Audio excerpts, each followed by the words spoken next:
Now, from the station you count on. In-depth investigative coverage of today's biggest stories. This is KARK 4 News at 10 in high definition. We, the jury in the above entitled action, find the defendant, Conrad Robert Murray, guilty of the crime of involuntary manslaughter.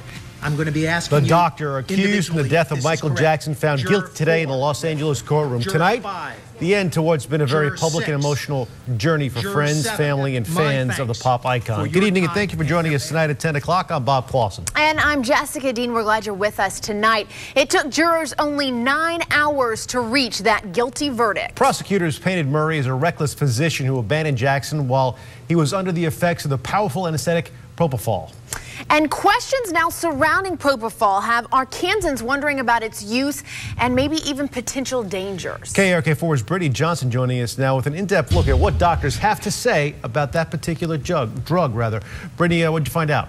Well, we found that across the board, it really is widely used and accepted as the best way to put people to sleep for surgery. And while most people typically aren't that interested in the names of the drugs that are used, these days, most people are familiar with propofol.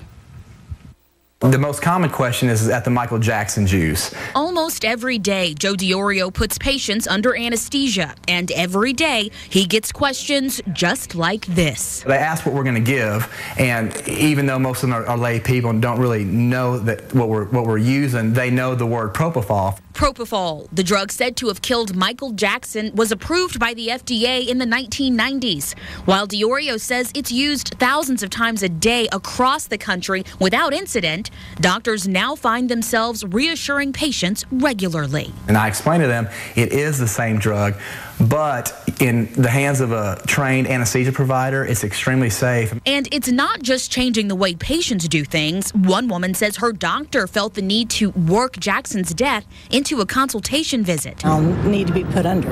And the doctor actually brought it up to me as reassurance not to be nervous about it based on everything that was in the paper about the case. While many say the trial hasn't scared them from going under. It's the same. I go under if I have to, no problem. And the story is very clear that, Michael Jackson was using it inappropriately. Doctors say having more people ask more questions about their care is a positive side effect. It's not only a problem in the Michael Jackson trial, there's a lot of practitioners out there using propofol that really shouldn't be using it, and I think the awareness from this trial, shedding the light on this, actually is beneficial. Now, anesthesia providers say usually in a hospital setting, they have everything they need to monitor someone under propofol. But if you're in an office setting like a doctor's office, it's really important to ask if there's a certified anesthesia provider there administering propofol. Jessica, back to you. All right, thank you, Brittany. And later in the show, hear what Arkansans have to say about the dangers of propofol and today's verdict. In other news this evening, severe weather is on its way to Arkansas. We're joined now by Chief Meteorologist Keith Monahan to break down when it's going to hit, what we can expect weather-wise, Keith. And it's going to be somewhat of a bumpy road, hopefully not too terribly bumpy. Well, hopefully not, Bob. We can definitely use the rain across Arkansas, but not the severe weather. The good news is overnight tonight through the first part of tomorrow, I don't think we're seeing anything like this that occurred in Oklahoma today. I'll tell you, quite an outbreak of thunderstorms. There weren't a whole lot of tornadoes, just so far one confirmed tornado, but dozens and dozens of large hail reports, hail up to 2 inches diameter, and wind gusts as high as 92 miles per hour reported just west of Oklahoma City. Now, radar right now is not showing a whole lot going on in our area. A couple of showers working their way out of southeastern Oklahoma. Most of the activity now in central Oklahoma. The good news with those thunderstorms is they're beginning to weaken somewhat. I don't think they're going to make it in their present condition across the state line, but rain chances will be best as we head through the overnight hours in western parts of Arkansas. The severe weather risk will be during the day tomorrow. All of Arkansas is expected to see at least a slight risk of severe weather, and it looks like the best chance of seeing those severe thunderstorms will be across central and western Arkansas, with a squall line that may develop a little bit later on tomorrow afternoon into tomorrow evening, and we'll tell you when to expect it, plus your complete forecast in just a little while. Okay, Keith, thank you very much.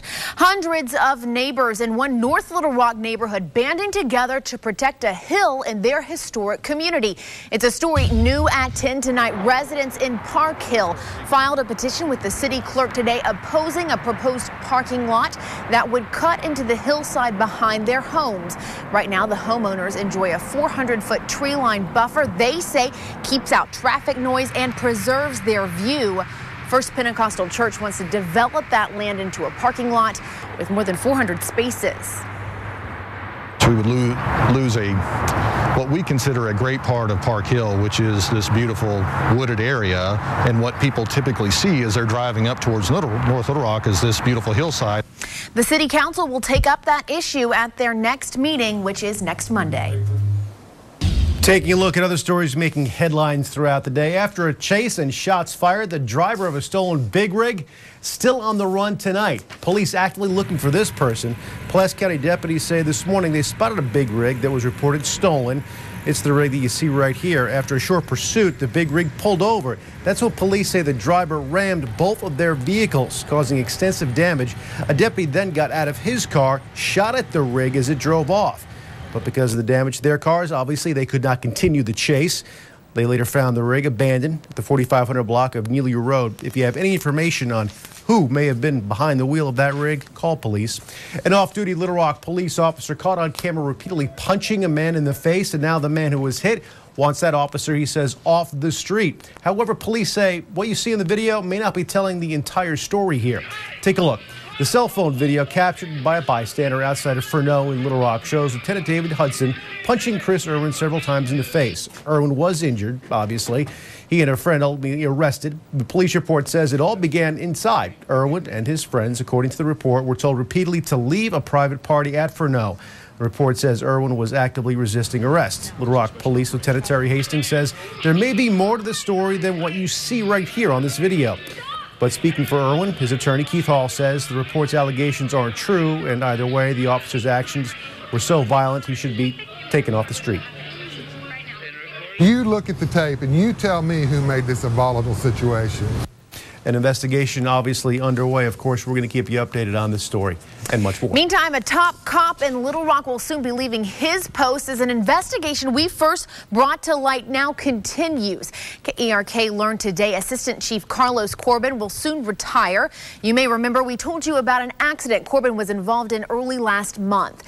He claimed he was hit by an SUV, but a crash scene investigator says he actually hit a tree. His city-owned vehicle was totaled. Insurance has already been paid out on it. The investigation into the matter, we're told, remains ongoing. Corbin's last day will be December 1st of this year. Roughly 176 dogs being nursed back to health tonight in Garland County after a puppy mill bust there. 59-year-old Pam Thomas, the owner of Happy Times Kennel, also previously known as Rainbow Kennel and Spa City Pets, was arrested today on 3 counts of animal cruelty. The American Society for the Prevention of Cruelty to Animals was called in by the Garland County Sheriff's Department to help rescue those dogs on Barbershop Drive. Thomas's arrest comes after a 2-year investigation. Back in 2009, she was given a citation on 100 counts of violating the Arkansas Rabies Act. Most of those charges were dropped. So that was the beginning of this. From that point, several other people over the next 2 years filed reports, complaints, and voiced concerns over what was going on. Right now, a temporary shelter has been set up to care for those sick animals. And today, an arrest made in a series of white powder hoaxes in northwest Arkansas. 56-year-old Philip Hansen of Siloam Springs is now behind bars. According to an FBI complaint, an investigation revealed Hansen is responsible for mailing out 44 letters, 30 of which contained a white powdery substance. Those letters sent to individuals, businesses, even an elementary school. Now from KARK4, your weather authority, Chief Meteorologist Keith Monahan. Well, good evening, everybody. After a rather warm and somewhat humid day across Arkansas, beginning to see a few showers popping up across the western half of the state, or western third of the state.